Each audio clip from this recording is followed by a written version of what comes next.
là pour partager ces moments avec vous, avec les étudiants. Merci également à Oumar et à la direction de la recherche de l'ISM qui a pris cette initiative-là et qui essaye de nous former davantage à ces questions théoriques, économiques pour notre mieux-être. Voilà, merci et bonne session.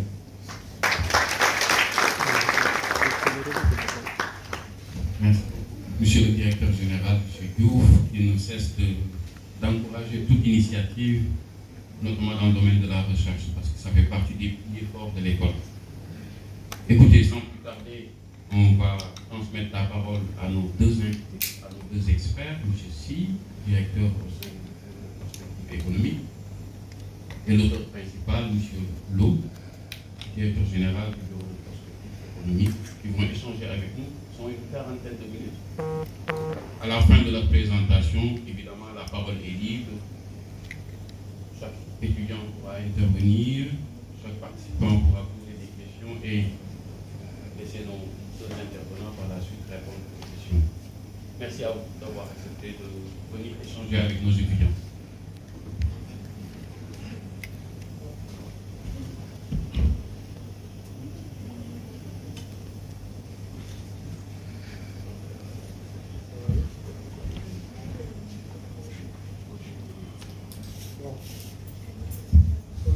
Enseignant, moi j'ai l'habitude d'être debout, je ne suis pas à l'aise quand je suis assis. Donc j'espère que ce ne sera pas un challenge pour la vidéo. Donc je voudrais vraiment remercier le groupe ISM qui nous a invités parce que d'habitude les lancements d'ouvrages de cette nature se font rarement, mais on va faire un événement là-bas, peut-être pendant l'été, mais comme mon ami Oumar Thiam m'a invité, j'ai accepté mon invitation et vous êtes la première institution à recevoir le bureau de perspective économique pour présenter l'ouvrage, parce que nous comptons faire la même présentation dans d'autres institutions. À travers le pays et également à l'étranger. Je salue la présence de mes enseignants aussi, parce qu'aujourd'hui, il n'y a que des élèves et des enseignants. Lamine Diop qui a beaucoup contribué à ma formation, Henri Kongan aussi, qui a dirigé pendant longtemps la statistique, la prévision et la statistique, auprès de laquelle aussi nous avons beaucoup appris. Donc, je salue aussi la présence de Yat et de Tin, c'est deux membres de l'équipe, Sampanayat et Lachkin. En fait, on est quatre. Mais bon, comme dans une équipe, il y a toujours des coordonnateurs, mais quand il s'agissait de rédiger, de faire des modèles, bon, ils étaient tous là. D'ailleurs, vous verrez leur nom dans l'équipe. Donc, comme on a que 40 minutes, je vais essayer de présenter ce qu'on a mis de manuel. On a 40 minutes, bon, on va essayer de faire 20 minutes, moins à meilleur. Donc je vais parler de la théorie économique de l'émergence parce que nous sommes les premiers au niveau mondial. Chaque fois que je le dis depuis des années, mais personne ne m'a jamais contesté. Donc je continuerai à le dire.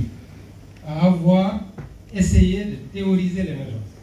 Parce que dans la littérature économique, ce que l'on connaît, c'est la convergence. Donc s'il y a des économistes dans la salle, vous allez voir la convergence des revenus par tête, la convergence absolue, la convergence conditionnelle. Mais l'émergence, c'est souvent les économistes financiers qui l'utilisent, parce que ça a été utilisé dans les marchés financiers. Comme vous êtes dans une business school, on appelle les marchés émergents les nouveaux marchés qui présentent des potentiels. Parce que vous avez des marchés mûrs qui ont des capitalisations élevées, et vous avez des pays qui démarrent, vous avez au milieu des marchés émergents, donc qui ont des rendements élevés, avec des risques pas très élevés, parce qu'en général, quand le rendement est élevé, le risque est élevé. Donc vous faites le trade-off entre les deux. Donc maintenant au niveau économique, on a commencé à parler d'émergence quand on a vu des pays comme des pays asiatiques notamment, parce que dans On a parlé des dragons asiatiques, des tigres asiatiques. Les dragons, c'est un peu les premiers. Singapour, Hong Kong, Taïwan. Donc ça, c'est les dragons. Le quatrième, je pense, c'était Philippines. Après, on a eu les Thaïlande. Maintenant, on a eu les tigres, comme la Malaisie, comme le Vietnam, etc. Et donc, quand on a regardé ces pays, on s'est dit qu'il y a quelque chose. C'est des pays en développement qui présentent des caractéristiques très différentes des pays en développement classique. À partir de là, on a commencé à parler des pays émergents. Aujourd'hui, même la Chine est comptée parmi les pays émergents. L'Inde, l'Afrique du Sud, en tout cas dans la littérature, vous allez trouver ces pays comme pays émergents. Mais nous-mêmes, comme nous sommes des statisticiens de formation, on ne peut pas se fier aux caractéristiques qu'on donne sans se fonder sur de la mesure. Parce que bon, aujourd'hui, vous avez la moitié des pays africains ont des plans d'émergence. Vous avez Gabon émergent, Sénégal émergent, oui, il y a des Gabonais dans la salle, je suis sûr. Bénin émergent, donc tout le monde dit émergent. Et donc, en tant que statisticiens, nous nous sommes dit, essayons de bâtir une théorie et une mesure irréfutable qui permettent, à partir des critères qu'on va définir, de seuils qu'on va établir, de pouvoir classifier les pays. Parce qu'aujourd'hui, au niveau mondial, il n'y a que deux classes. Il y a les pays développés et les pays en développement. Donc vous allez trouver Singapour, par exemple, classé dans la même catégorie que la Sierra Leone, parmi les pays en développement. Même la Chine se dit, je suis un pays en développement. Et donc, cette différenciation entre ces différents pays dits en développement, il n'y a que la statistique et les méthodes quantitatives qui vous permettent, à travers un travail rigoureux, de pouvoir partir de deux classes. Si on écarte la classe des pays développés, donc de partir d'une classe à 8 classes. Donc nous avons réussi, à force de travail, à pouvoir répartir ces 103 pays qu'on a constitués en 7 ou 8 classes, dépendant de la dernière classe. Et donc, c'est un peu la théorie qui est là. Ensuite, on a mesuré le phénomène de l'émergence. À partir de là, on a caractérisé le phénomène également. Parce que l'analyse et la mesure vont vous permettre de classer les pays. Et en établissant maintenant des seuils, vous pouvez regrouper les pays. La prochaine question, c'est de se dire, c'est bien, on a une répartition des pays dans des classes, mais qu'est-ce qui caractérise les classes? Qu'est-ce qui fait qu'un ensemble de pays soit situé un peu dans la même classe? Bon, avant d'ailleurs, dans la théorie économique, vous allez rencontrer le concept de club de convergence. C'est un peu le même phénomène. C'est des pays qui ont des caractéristiques relativement communes qui leur permettent, dans le futur, de pouvoir enclencher un processus de convergence. Bon, la convergence, c'est comme la course automobile. Le pays développé, il est devant, le pays en développement est derrière, avec un PIB par tête plus faible, mais avec un taux de croissance plus élevé. Donc la théorie de la convergence, c'est de dire tôt ou tard, le pays qui est derrière va finir par rattraper. Quand vous étiez en CM2, vous aviez toujours la course automobile. C'était un exercice qu'on donnait au CM2. C'est exactement ça le processus de convergence. Donc ça c'est ce qui existe dans la littérature. Donc à partir de la mesure et de la constitution de classe, l'étape suivante c'est de voir, parce que nous sommes des conseillers de gouvernement. Moi j'ai été conseiller du Premier ministre pendant très longtemps. Pour donner des dates, j'ai conseillé les Premiers ministres pendant 10 ans, 10 à 11 ans. Donc j'ai travaillé avec 5 à 6 Premiers ministres, souvent comme conseiller technique. Dernièrement, j'étais même l'économiste en chef. Donc la question pour un gouvernement, c'est de dire c'est bien, vous m'avez dit ce que c'est que l'émergence, mais la question, quels sont les leviers qui permettent d'arriver à l'émergence? Quels sont les leviers que je dois actionner? Parce que l'émergence, c'est des caractéristiques. On va parler de croissance rapide, on va parler de transformation, on va parler d'insertion dans l'économie mondiale, on va parler de cadre macroéconomique sain, mais tout cela, c'est des résultats. Quels sont les leviers qui permettent d'arriver à ces résultats? Donc ça, c'est un concept clé que nous avons introduit dans ce manuel. Tout à l'heure, mon collègue Amaye va présenter ça. À partir de là, nous avons également fait quelque chose de très original. On a essayé de prédire l'émergence. On prend un pays, on regarde ses caractéristiques actuelles, on regarde ses leviers, on essaye d'anticiper son futur. On essaye de se dire qu'est-ce que le pays va devenir d'ici 10 ans en termes d'émergence. Par exemple, il y a des pays qui sont aujourd'hui qu'on caractérise potentiellement émergents. En 2030, qu'est-ce que ces pays seront? Et donc nous avons fait ce qu'on appelle en méthode quantitative des modèles à effet retardé.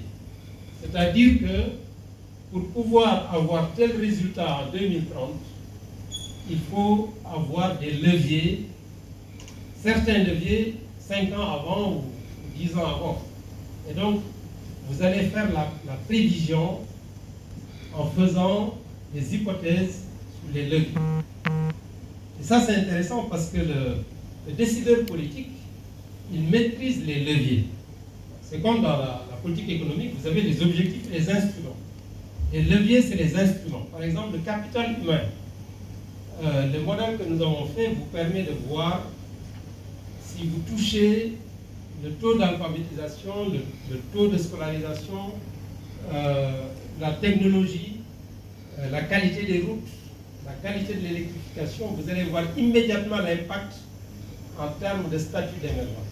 C'est ça l'intérêt, parce qu'après, le gouvernement peut mettre tout ça en Excel, faire des simulations et faire des hypothèses de politique. Donc ça, c'est quelque chose de très original que nous avons fait parce que nous sommes une institution gouvernementale. Un économiste n'aurait pas eu nécessairement ce souci-là parce que lui, c'est la recherche pure. Nous sommes des conseils de gouvernement. Donc la recherche que nous faisons, ça doit servir le pilotage de l'économie. À partir de là, nous avons également dit que l'émergence est multidimensionnelle. Parce qu'un pays peut dire émergent, mais si la population elle-même ne sent pas les fruits de l'émergence, ce n'est pas durable. Tôt ou tard, il y aura une manifestation. Pour vous citer le cas de la Tunisie. Pendant très longtemps, la Tunisie faisait partie des succès africains. Avec vraiment une gestion économique qui a permis au pays d'avoir des taux de croissance rapides, une transformation de l'économie, la création de niches sur les marchés internationaux. Les gens allaient même visiter l'exemple tunisien, mais à partir d'un moment, l'emploi n'a pas suivi et la population s'est révoltée. Et donc la qualité de vie, c'est le but ultime de l'émergence. Donc nous avons constitué un indice de qualité de vie. Ça aussi, c'est un indice original qui a été conçu pour l'ensemble des pays en développement. Nous avons même conçu un indice national de qualité de vie qui est beaucoup plus élaboré que l'indice de qualité de vie parce qu'on peut tenir compte de ce que la qualité de vie représente pour le Sénégal. Parce que ce qui est qualité de vie à Bhoutan, ce n'est pas la même chose qu'au Sénégal ou au Vietnam. Nous avons également fait un indice d'émergence globale. L'indice d'émergence globale, c'est de dire que, je disais tout à l'heure que l'émergence, c'est multidimensionnel.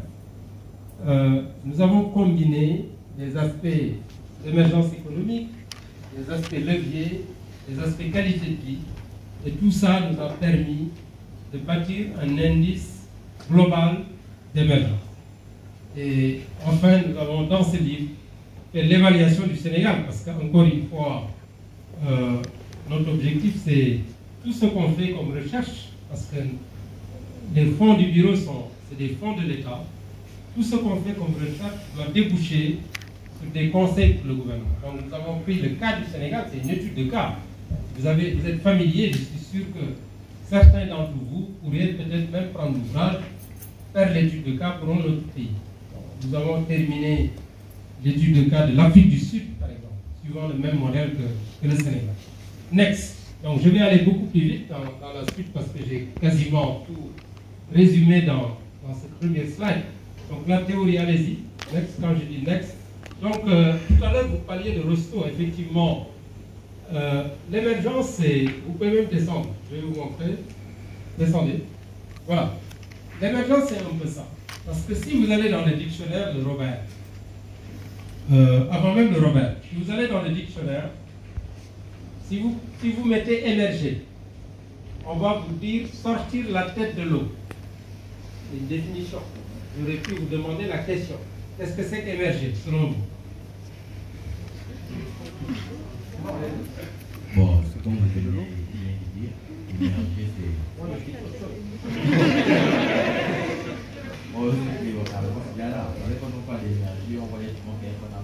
Voilà. Donc, émerger, en fait, vous étiez immergé. Immergé, vous étiez vraiment au fond de l'eau. Vous arrivez à sortir la tête de l'eau. Donc, c'est un processus vertical. En général, la pauvreté, c'est... Vous êtes vraiment au fond de l'eau. Et vous essayez maintenant de vous tirer de cette situation. Il y a des handicaps que vous maintenez ici. C'est pourquoi on a représenté par une fusée cette possibilité que vous avez de délier les liens qui vous tiennent sous l'eau et de pouvoir sortir.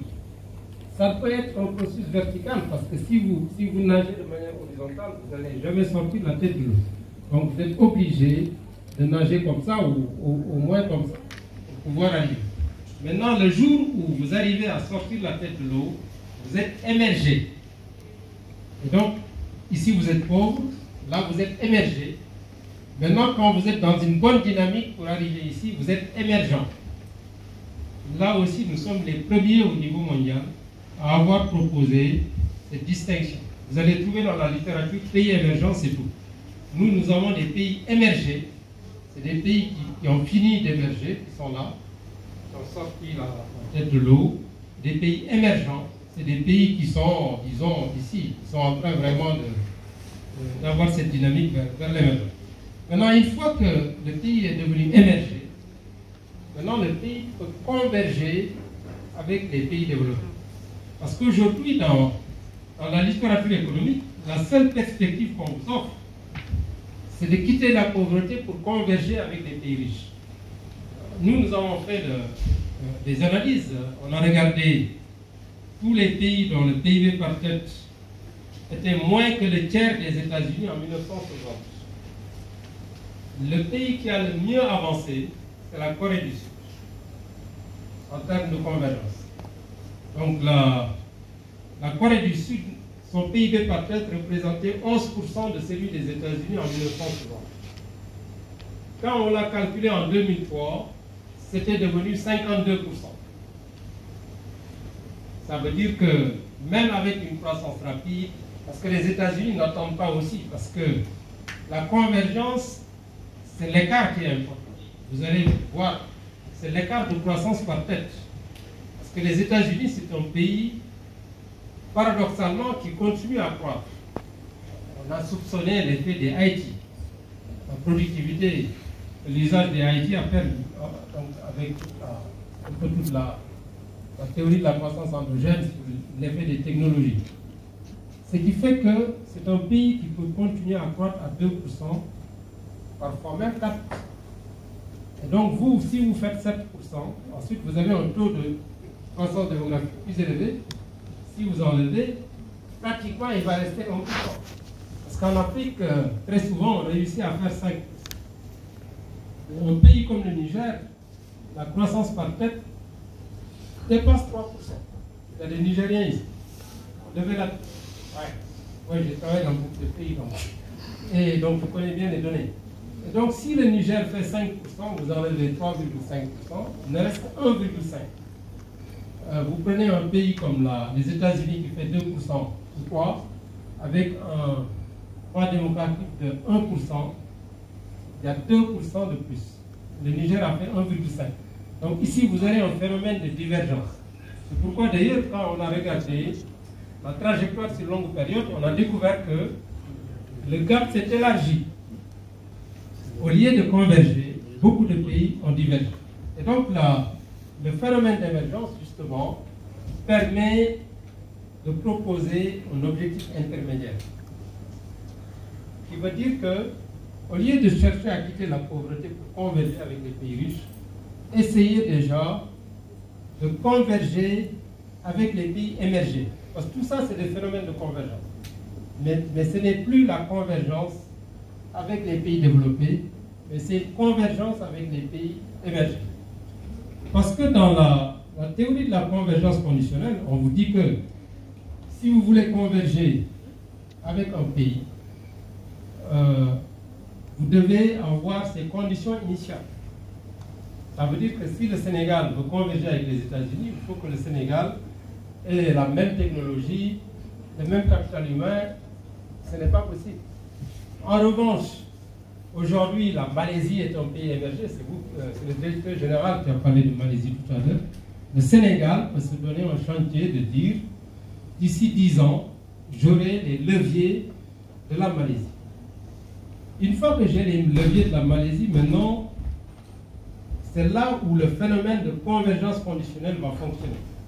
Parce que après, c'est comme du pilotage automatique. C'est-à-dire, une fois que vous avez aligné vos leviers sur les leviers des pays émergés, vous allez avoir des caractéristiques au bout d'un certain nombre d'années. Et ce que vous visez, ce n'est plus les pays. Vous allez viser des caractéristiques. Parce que les pays qui sont là, ils ne vont pas vous attendre. Donc, vous allez stabiliser les caractéristiques de l'émergence. C'est-à-dire, chaque niveau, ici la pauvreté, vous pouvez caractériser la pauvreté. Au capital humain qui n'est pas très spécialisé, les infrastructures plutôt moyennes, vous voyez, c'est ça la caractérisation des stades de développement. Maintenant, vous allez essayer de quitter ces caractéristiques pour avoir des caractéristiques des pays émergés.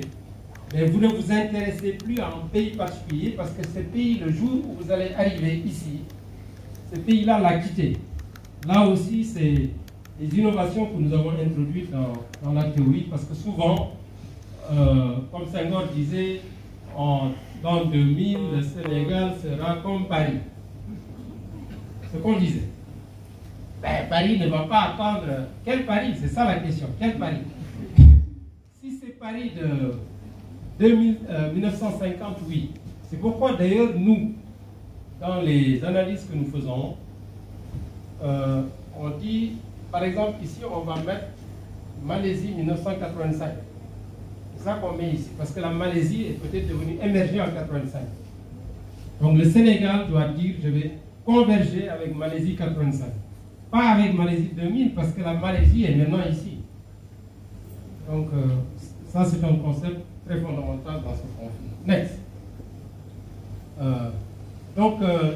On a tous ces processus. Donc c'est un processus. Nous, c'est la meilleure définition d'émergence qu'on a trouvée. Le dictionnaire de Robert dit, émerger, c'est dit d'un phénomène qui s'impose à l'attention par sa valeur. Donc les pays que vous voyez cités dans la littérature comme des pays émergents, c'est des pays qui ont de la valeur. C'est pourquoi ils s'imposent à l'attention. C'est important parce que tout à l'heure je vous ai parlé des marchés financiers. Les pays qui ont de la valeur, on investit dans ces pays-là.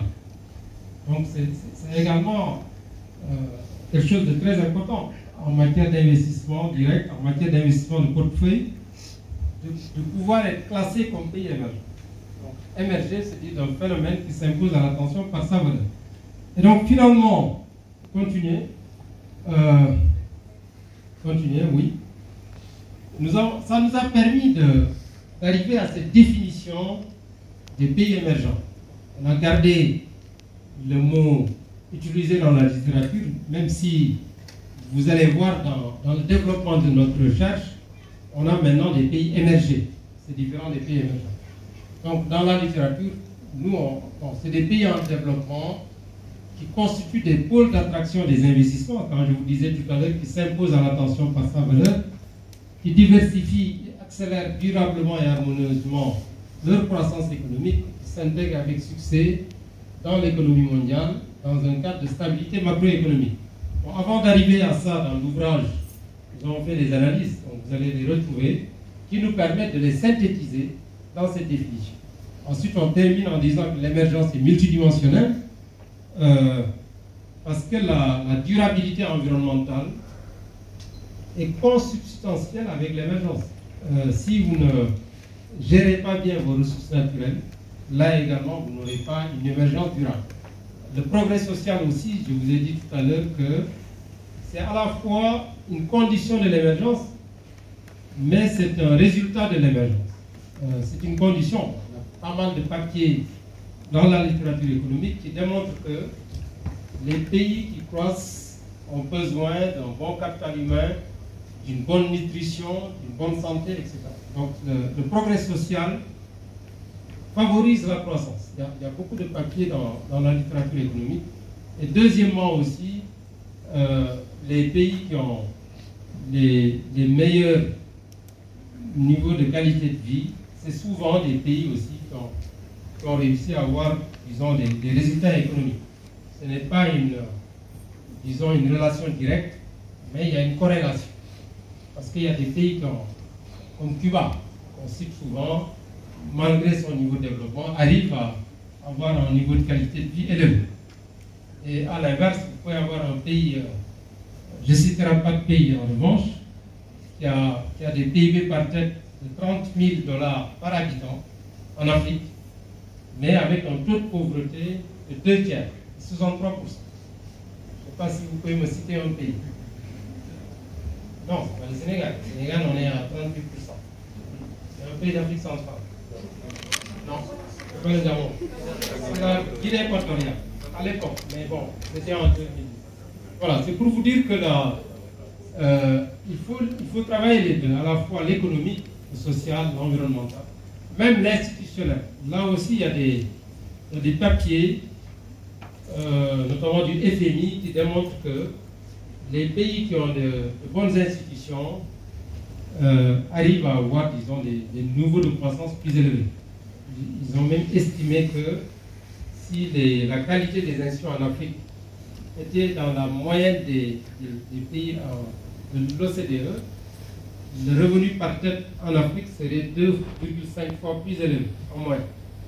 Pour vous dire que la liaison entre le développement institutionnel et l'émergence. Next. Voilà.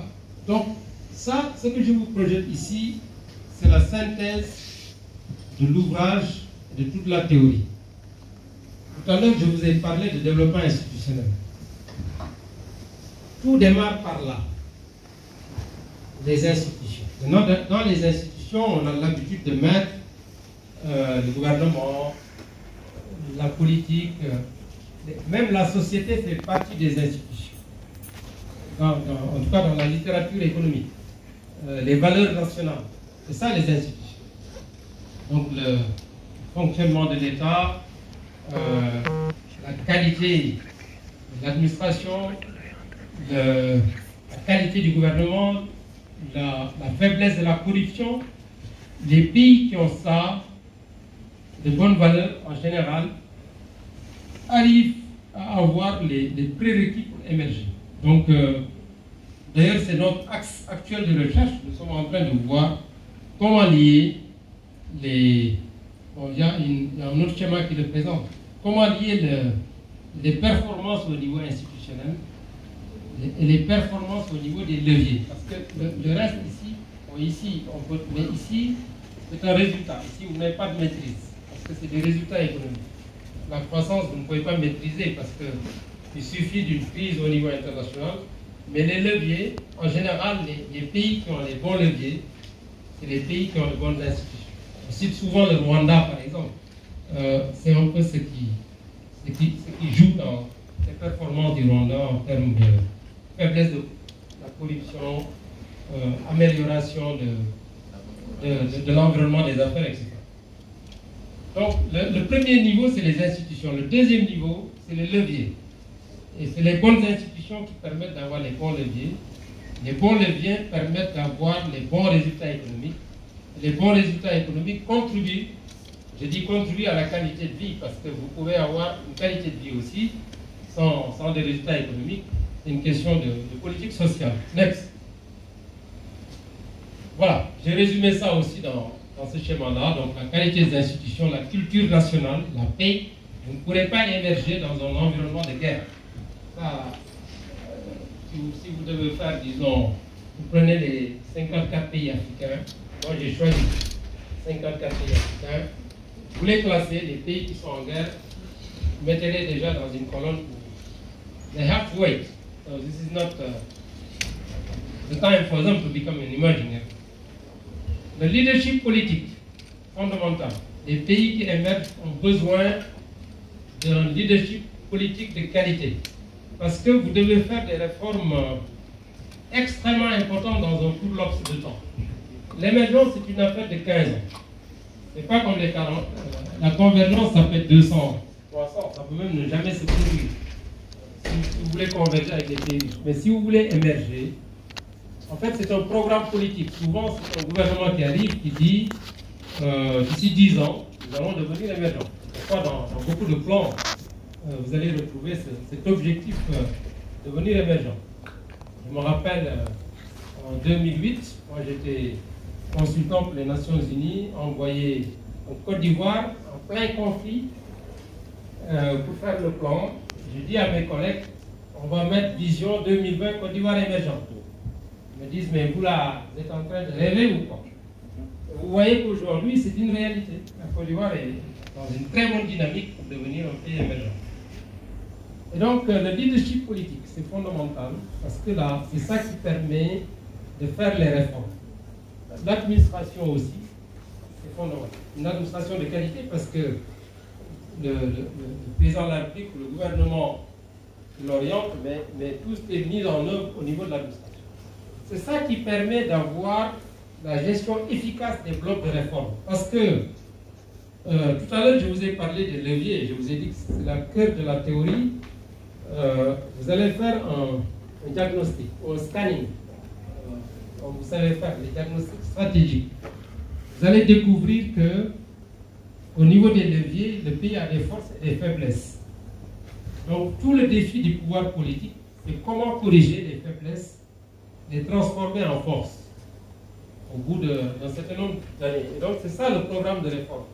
Mais la gestion efficace des blocs de réforme suppose la paix, parce que la paix, si vous n'avez pas la paix entre le pouvoir public et les travailleurs, si vous n'avez pas la cohésion nationale, si vous n'avez pas un leadership politique orienté vers les réformes, mais pas dans la politique politicienne, vous n'allez jamais avoir les réformes de qualité. Pourquoi moi je m'amuse, bon, en tant qu'expert, je regarde les pays. Aujourd'hui, j'ai une position d'expert, même au Sénégal. Donc, quand je regarde, ou ailleurs, vous me donnez un pays, immédiatement je peux vous dire est-ce que ce pays-là a des chances d'émerger ou pas, juste en regardant le fonctionnement de ce bloc-là. Parce que c'est ça qui va jouer sur la capacité de bien gérer les réformes. Si vous gérez bien les réformes, vous allez avoir maintenant un cadre des affaires de classe internationale. C'est ça l'objectif. Donc vous allez, après on va vous diagnostiquer, on va voir le capital humain, on vous met en vert. Parce que les investisseurs qui viennent, ils vont diagnostiquer toutes ces questions. Ils vont regarder l'environnement des affaires, le capital humain, les infrastructures. Voilà. Et donc vous allez avoir des scores. À la fin de la journée, si vous rassurez, on vous intègre. C'est ça l'émergence. Ensuite, donc, vous arrivez à l'émergence et après, il faut le partage équitable des fruits. Next. Bon, je l'ai regroupé également dans un arbre comme on est en Afrique. Je l'ai intitulé l'arbre de la qualité de vie. Donc, vous avez des racines. C'est un peu les institutions dont j'ai parlé tout à l'heure. Et tous les éléments également de développement à long terme. Les bases à long terme du développement. Donc, les infrastructures l'aménagement équilibré du territoire national, ça c'est vraiment les institutions et plus les infrastructures. Après, vous avez aussi le capital humain, ça c'est la base. Bon, si vous regardez un peu les publications anciennes des Nations Unies, on parlait toujours des bases à long terme du développement. C'est ça. Les infrastructures, le capital humain, les institutions, l'environnement.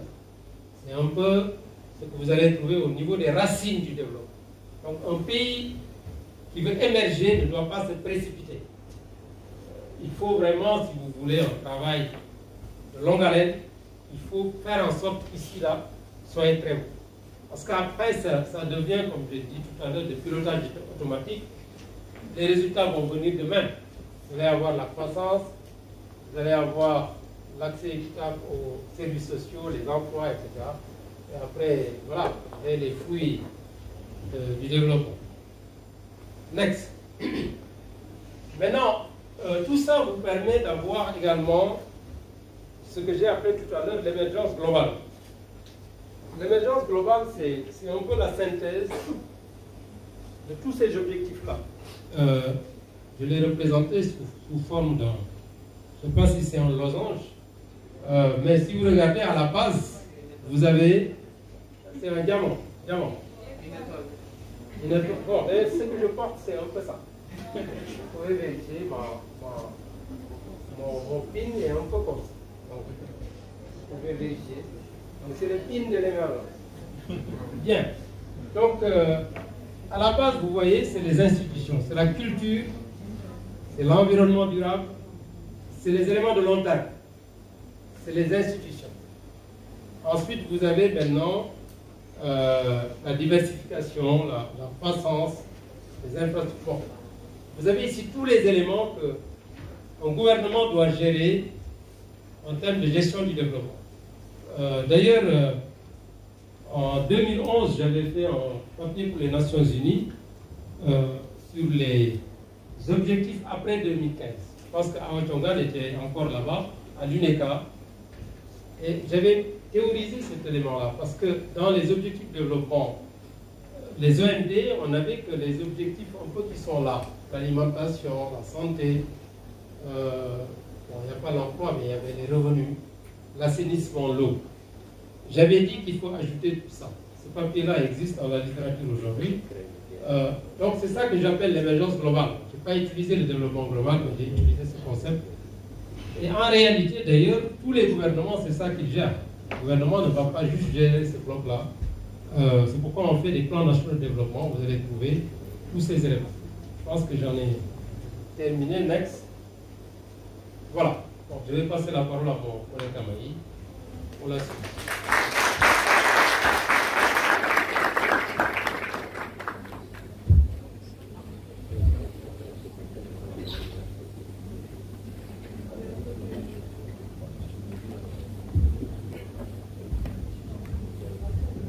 Merci beaucoup.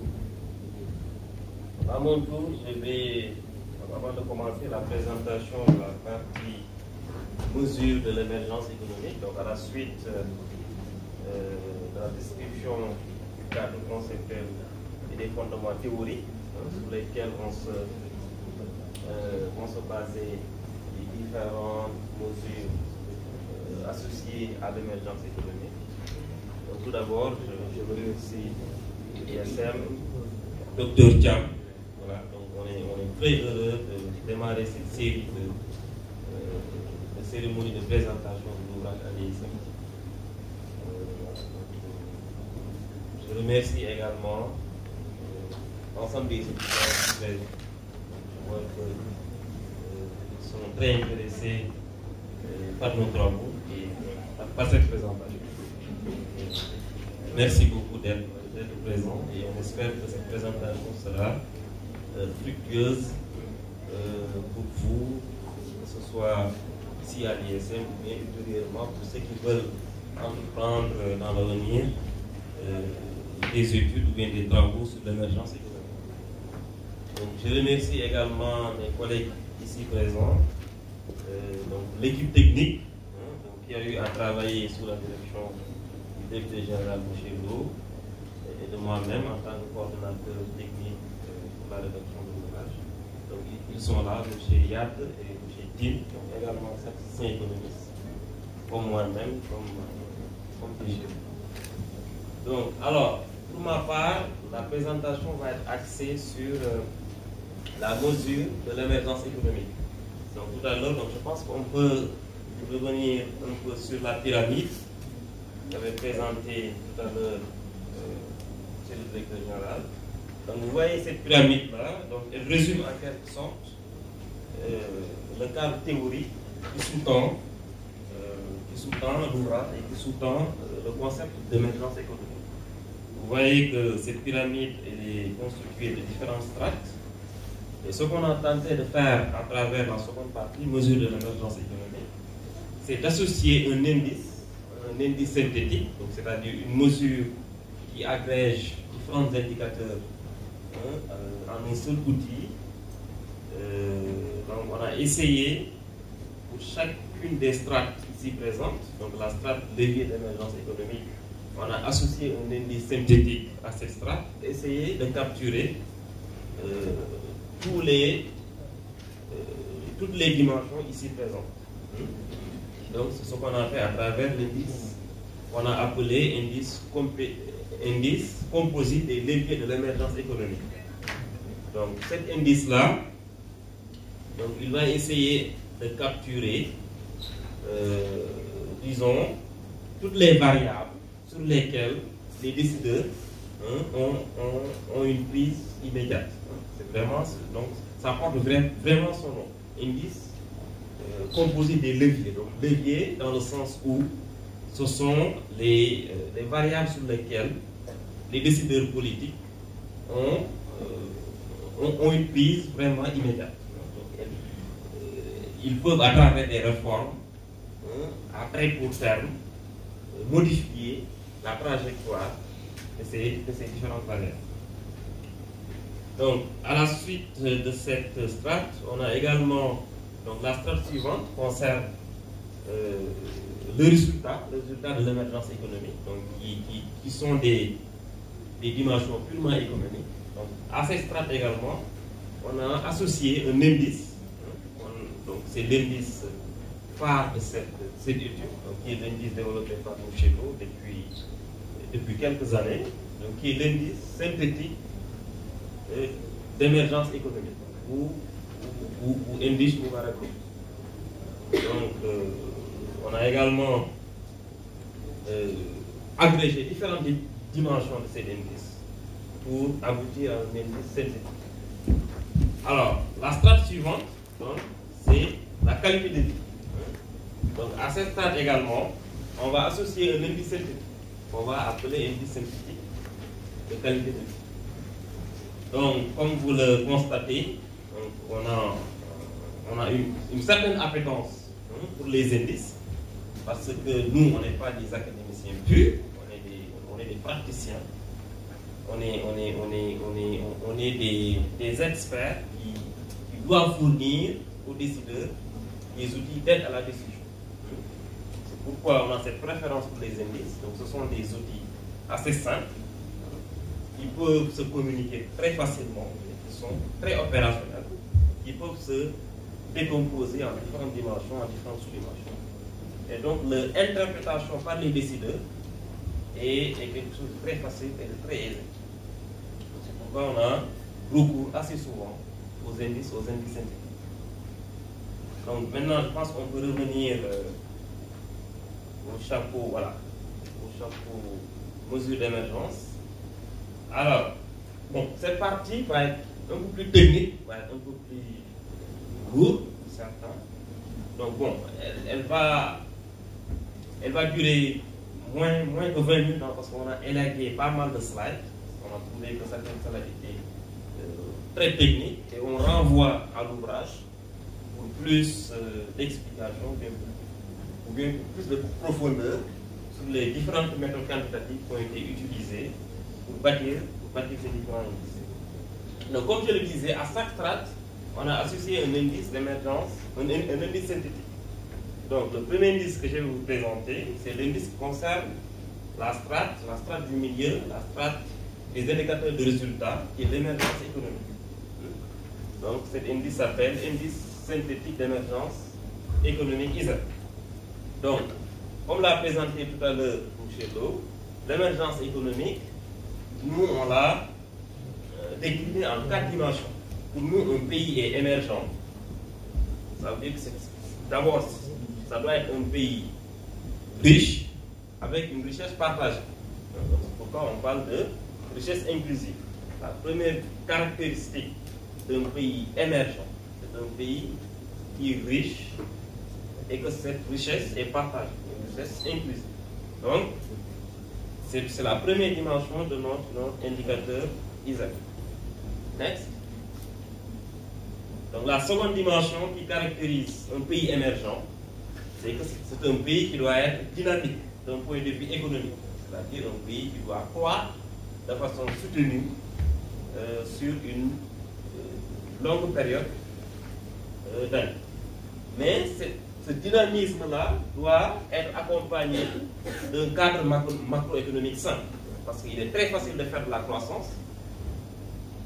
Donc, si on veut que cette croissance soit durable et soit soutenable, il faut qu'elle s'accompagne d'un cadre macroéconomique sain. C'est-à-dire qu'il ne faut pas que cette croissance-là soit basée sur de la dette insoutenable, ou bien qu'elle soit basée sur de l'inflation, ou bien qu'elle soit basée sur de la dépense publique incontrôlée. Donc c'est pourquoi on associe ces deux caractéristiques au sein de cette seconde dimension. Donc le dynamisme économique et le caractère sain du cadre macroéconomique.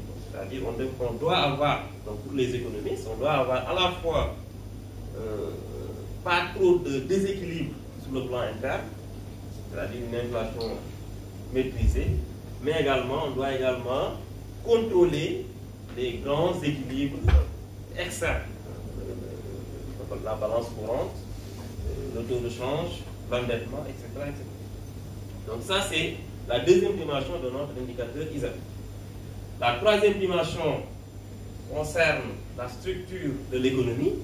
Donc un pays émergent doit avoir une économie assez diversifiée, une économie assez productive, donc, et une économie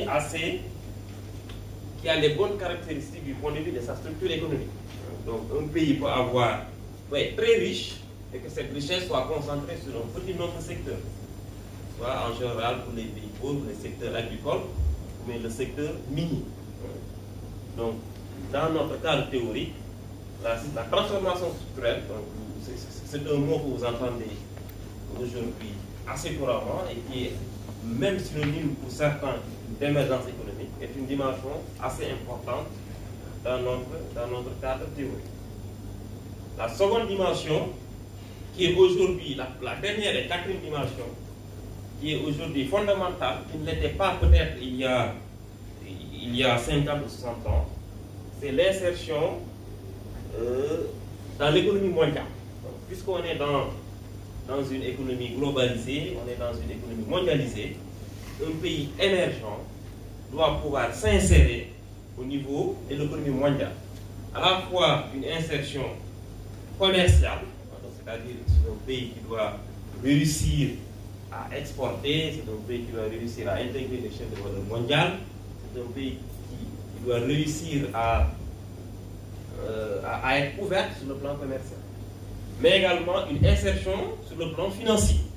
Donc un pays qui veut être émergent doit réussir à attirer en son sein des investissements directs étrangers qui lui permettent de financer des investissements qu'il ne peut pas faire avec son épargne domestique. Donc l'insertion ou l'ouverture économique et financière est également très importante du point de vue de l'émergence économique. Donc voilà les 4 dimensions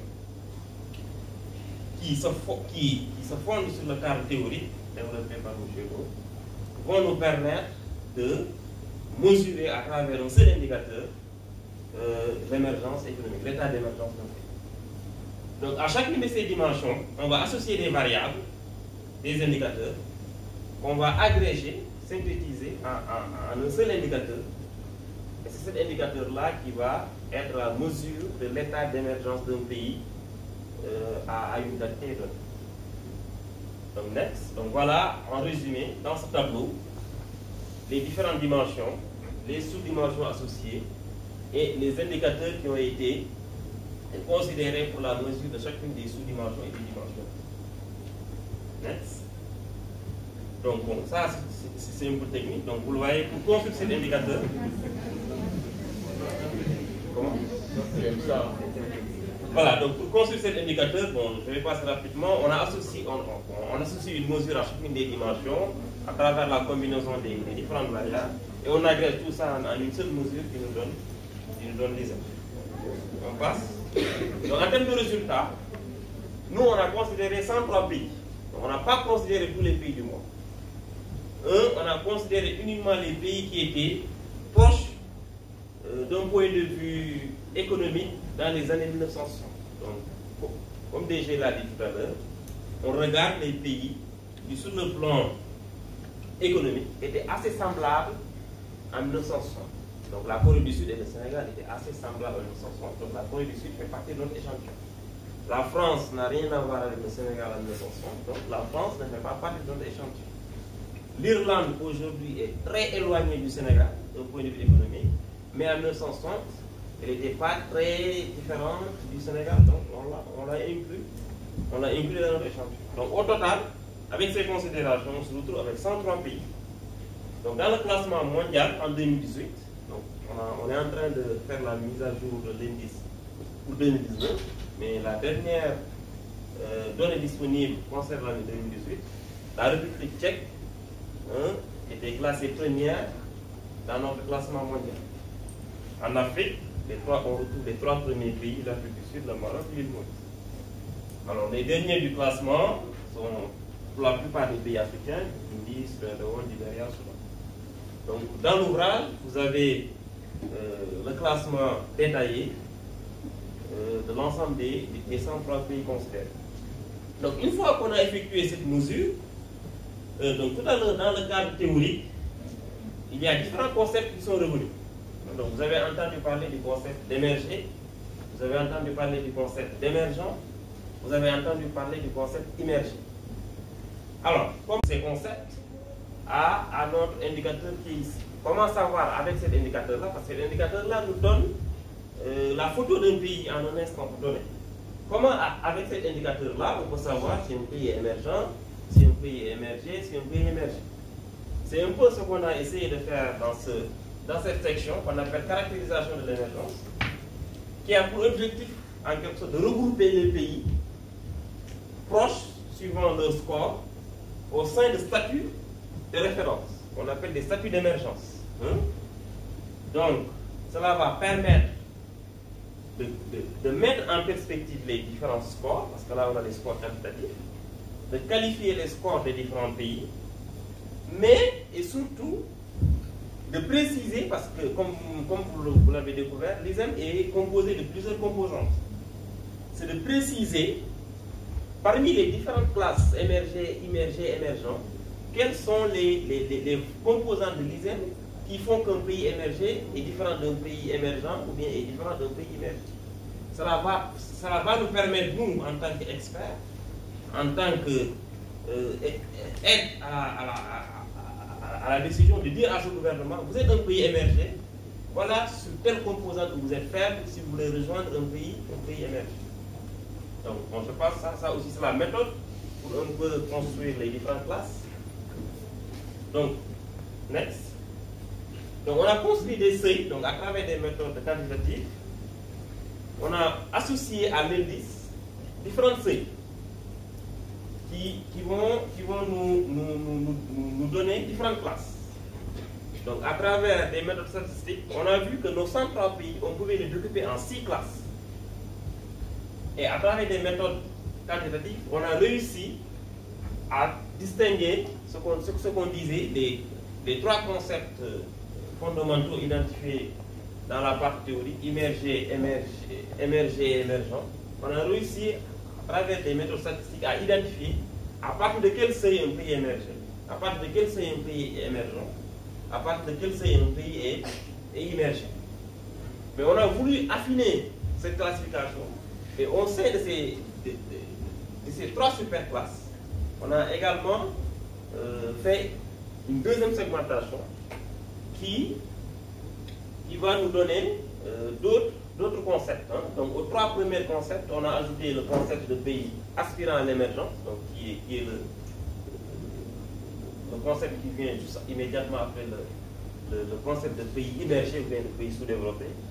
On a également associé le pays de potentiellement émergent, de pré-émergent, d'émergé.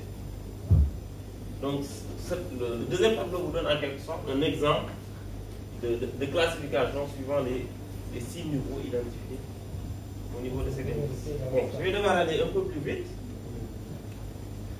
Voilà, donc next. Voilà, donc je disais tout à l'heure, quel est l'intérêt de faire cet exercice de caractérisation? C'est de pouvoir dire qu'est-ce qui distingue un pays aspirant à l'émergent d'un pays potentiellement émergent. Donc ces deux classes sont adjacentes du point de vue du score ISEN. Donc à travers ce tableau, vous pouvez voir un pays aspirant à l'émergent, qu'est-ce qui le distingue d'un pays potentiellement émergent au regard des indicateurs qui constituent l'indicateur ISEN. Donc quand je mets lui, ça veut dire qu'un pays aspirant à l'émergent, il est fondamentalement différent en termes de cet indicateur d'un pays potentiellement émergent.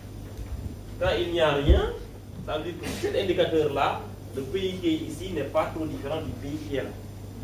Cela permet de dire à un décideur, à un chef de l'État d'un pays, qui se situe ici, de dire je n'ai pas besoin de faire d'efforts sur cet indicateur-là pour rejoindre cette classe-là, parce que je ne suis pas fondamentalement à moins différent de ce pays-là.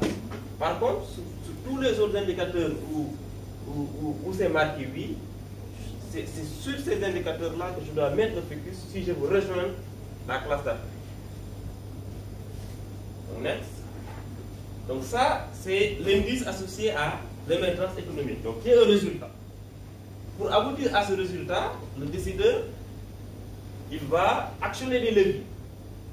Et les leviers à actionner, en général, ce sont ce qu'on appelle les facteurs de compétitivité, mais les facteurs d'attractivité. Donc, comme on est des praticiens, on va également construire un indicateur synthétique associé aux facteurs de compétitivité, ou bien aux leviers, ce qu'on appelle dans le cadre conceptuel, les leviers d'émergence et d'émergence économique.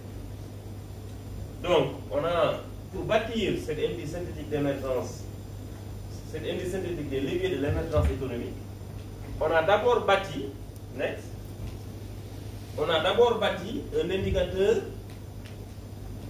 composite, ou bien un indicateur de compétitivité structurelle. Donc cet indicateur-là, il va prendre tous les indicateurs de compétitivité imaginables pour les regrouper en un seul indice synthétique, et en un seul indice composite. Ce qu'on appelle les indices, c'est ce qu'on appelle l'indicateur composite, l'indicateur de compétitivité structurelle. Alors, il existe dans la littérature des indicateurs de compétitivité que vous connaissez sans doute. L'indicateur Doing Business, l'indicateur de la Banque mondiale, l'indicateur CPA, toujours de la Banque mondiale, et l'indicateur GCI du World Economic Forum. Ces indicateurs-là sont des indicateurs de compétitivité. Pourquoi on n'a pas choisi ces indicateurs et pourquoi bâtir notre propre indicateur de compétitivité? Parce que ces indicateurs-là, ils ne couvrent pas tout le champ des facteurs de compétitivité. Parce que le Doing Business en général s'intéresse uniquement à l'environnement des affaires au sens restreint du terme. L'indicateur CPA va s'intéresser aux aspects plutôt institutionnels et l'indicateur GCI va s'intéresser aux facteurs de compétitivité, mais pour l'insertion dans le commerce, mais pour la productivité, voilà, ces choses-là. Donc ces indicateurs, pris séparément, ont un champ limité. Alors que nous, on a un souci d'exhaustivité, en tout cas pour ce premier indicateur-là. Donc c'est pourquoi on a préféré construire, on a préféré bâtir notre propre indicateur de compétitivité qui va couvrir un périmètre le plus large possible en termes de facteurs de compétitivité, ce qu'on appelle l'indicateur de compétitivité structurelle. Autre critique qu'on fait à ces indicateurs classiques internationaux, c'est que comme nous, on a des classes d'émergence et qu'on a des pays qui sont différents, c'est-à-dire on a des pays qui ne doivent pas actionner les mêmes leviers suivant leur degré d'émergence, on ne va pas en termes de recommandations leur prodiguer les mêmes remèdes. Alors que si on se réfère à ces indices internationaux, ils ont tendance à donner les mêmes recommandations à la Sierra Leone et à Singapour s'ils ont les mêmes scores sur les différents facteurs de compétitivité. C'est cela qu'on veut éviter. Nous, on veut prioriser, on veut hiérarchiser nos recommandations selon l'état d'émergence. C'est pour ça également on a préféré bâtir notre propre indicateur de compétitivité. Next. Voilà. Comme on vous le disait, pour émerger, le pays a besoin de bâtir un environnement de classe internationale. Donc ce sont ces facteurs de compétitivité qui vont lui permettre justement de s'aligner sur les pays qui ont les meilleurs standards en termes de compétitivité. Donc l'indicateur ICS, next. Voilà, donc voilà en quelque sorte les dimensions que tente de capturer l'indicateur de compétitivité structurelle. Donc voilà ici, vous le voyez, vous retrouvez à travers ces différentes dimensions tous les facteurs de compétitivité qu'on peut imaginer pertinents pour bâtir un environnement de classe internationale attractif pour les investisseurs. Voilà. Mais je te donne 5 minutes. Je termine, excusez-moi. Donc l'ICS est structuré ainsi, 13 dimensions, 33 sous-dimensions, 108 composantes et 187 indicateurs.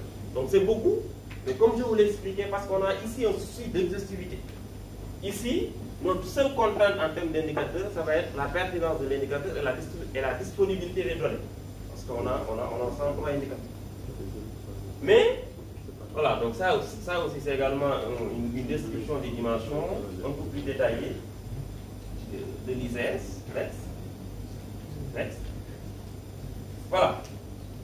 L'ICS englobe tous les facteurs de compétitivité qui répondent à notre définition de ce qu'on appelle nous compétitivité structurelle.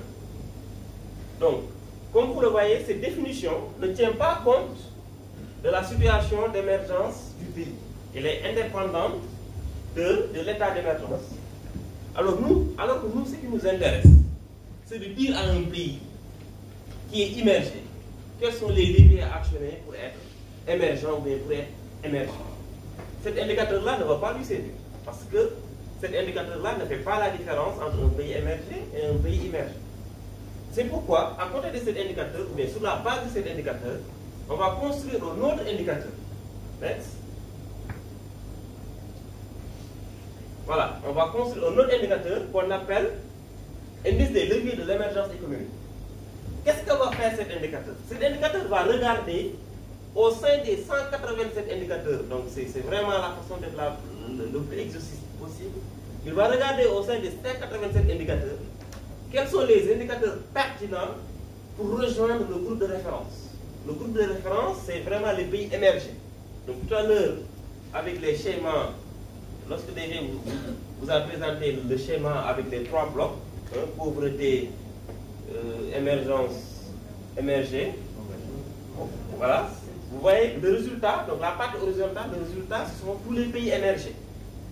Dans notre cadre conceptuel à nous, lorsque le Sénégal dit je vais être émergent en 2035, nous, lorsqu'on le traduit dans notre langage théorique à nous, c'est le Sénégal va être émergé en 2035. Parce que pour nous, le Sénégal il sera émergent bien avant, parce qu'il sera émergent bien avant 2030. Bon, si le Sénégal suit la tendance actuelle, le Sénégal va être émergent en 2028-2029, mais émergent en autre sens. Bon, vous avez dû le constater, nous, émergents, on l'écrit avec EANT, parce que pour nous, c'est un processus. On ne l'écrit pas avec ENT, on l'écrit avec EANT pour montrer vraiment le fait que c'est un processus. Le résultat, c'est émerger. Donc, dans notre terminologie à nous, le Sénégal ne sera pas émergent en 2035 si la tendance se poursuit, mais il sera émergent. Donc, ça, c'est une parenthèse. Donc, voilà, pour dire que le groupe de référence est émergent. Donc, au sein des 187 indicateurs de compétitivité, on va regarder quels sont les plus pertinents pour atteindre ce groupe de référence. Parce que tous ces indicateurs-là ne sont pas pertinents. Donc, on a fait 2 sélections pour aboutir vraiment aux indicateurs les plus pertinents afin de rejoindre ce groupe de référence. Pour vous donner un exemple, dans l'indice composite, tout à l'heure avec les 187 indicateurs, on avait 4 indicateurs qui concernaient la démocratie. Mais lorsqu'on a fait nos tests, nos analyses, on a abouti à 0 indicateur au niveau du champ démocratie. Ça veut dire qu'il n'y a aucun indicateur. En fait, la démocratie n'est pas pertinent pour rejoindre le groupe des émergents. Un pays n'a pas besoin d'être démocratique pour être émergent. C'est ça. Voilà. Donc vous voyez que d'une liste de 116 indicateurs pertinents qu'on avait choisi sur la base de l'exhaustivité, on est passé à seulement 49 indicateurs qui sont vraiment les indicateurs fondamentaux pour rejoindre le groupe de référence qu'on appelle les pays émergents. Bon, je passe rapidement sur la suite. Bon, ça c'est le classement un peu des pays suivant l'indice ICLE, des leviers. Voilà, donc, voilà. Bon, sur la prévision, je vais en parler rapidement. On a essayé, bon, comme on a bâti différents indicateurs sur la base de notre pyramide d'émergence, ici, on va relier les leviers d'émergence au résultat, qui est l'indice synthétique d'émergence économique. Donc, à travers un modèle à effet retardé, on essaie de prévoir l'état d'émergence d'un pays à partir de ses leviers actuels. Donc, normalement, les leviers actuels n'ont pas d'effet immédiat sur l'état d'émergence d'un pays. Il y a toujours un décalage. Hein. Dis-moi quel capital humain tu as aujourd'hui, mais dis-moi quel niveau d'infrastructure tu as aujourd'hui. Je peux te dire en quelque sorte dans 5 ans quel sera ton état d'émergence. En quelque sorte, c'est l'exercice-là qu'on essaie de faire ici. Donc très rapidement, je passe. Next. Voilà. Bon, ici, c'est une matrice de transition qui un peu résume en 2028 quels seront les pays qui vont passer d'un état à un autre. Le détail est dans l'ouvrage, donc je vous renvoie à l'ouvrage pour plus de détails. Ça, c'est le résultat global sur l'exercice mené au niveau des pays africains. On a également mené une étude de cas du Sénégal, parce qu'on est un bureau qui travaille au Sénégal, qui est financé par le gouvernement sénégalais. Donc on a fait une étude de cas vraiment exhaustive, avec un diagnostic sur tous les indices synthétiques bâtis pour le cas du Sénégal. On a également mené cet exercice de prévision pour le cas spécifique du Sénégal. On vient de finir l'exercice pour l'Afrique du Sud et on a prévu de faire ça pour d'autres pays, l'Éthiopie, le Maroc, etc. Donc on continue. Next. Next. Next. Next. Bon, ça c'est on a également construit. Bon, la dernière strate de la pyramide, c'était la qualité de vie, comme je vous le disais. On a également construit un indice synthétique associé à cette strate. Donc un indice synthétique de la qualité de vie. Voilà, donc je pense que j'ai épuisé mon temps de parole. Je vais m'arrêter là. Et j'apporterai plus d'éclaircissements et d'approfondissements s'il y a des réactions.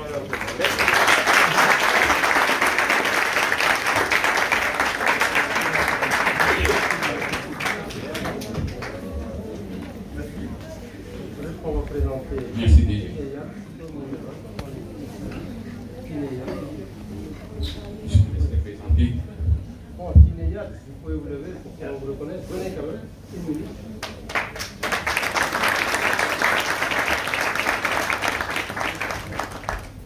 Alors, Tinéa ont participé notamment à la rédaction du manuel. Donc, c'est tous des ISE. Tous les deux, on a fait Paris. Et ils ont fait. Lui, il a fait Abidjan et Dakar. Lui, il a fait Dakar. C'est des